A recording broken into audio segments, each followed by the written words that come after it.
Fake 498A కేసుని ఎలా check పెట్టాలి మేడం? మొత్తం మిస్యూజే అవుతుంది కాబట్టి మ్యాక్సిమం ఎవరైనా 498 కేసు ఫేక్ కనుక పెడితే వాళ్ళు చెప్పిన మొత్తం కండిషన్స్కి ఒప్పుకోకండి.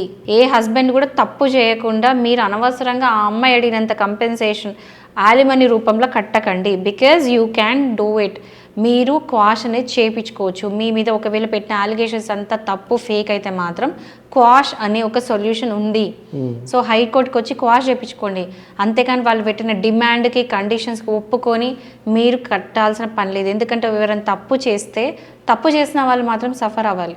అంతేగాని తప్పు చేయని వాళ్ళు తప్పు చేసిన వాళ్ళకి డబ్బులు ఇచ్చి మరీ ఆ తప్పుని ఎంకరేజ్ చేయొద్దు. ఎందుకంటే ఇట్లా పెరుగుతున్న కొద్దీ ఒకరిని చూసి ఒకరు, ఇంకొకరిని చూసి ఒకరు, అలా అందరు ఇట్లా పెంచుకుంటూ పోతే మిస్యూజ్ అనేది ఇంకా పెరుగుతే తప్ప తగ్గదు. So someone has to put it check. Okay, end అనేది చెయ్యాలి, ఎండ్ కార్డ్ అనేది ఇవ్వాలి. సో ఏ హస్బెండ్ కూడా అనవసరంగా డబ్బులు ఊరికే ఇచ్చేయకండి. కంపెన్సేషన్స్ అనుకుంటా, యాలిమనీ అనుకుంటా.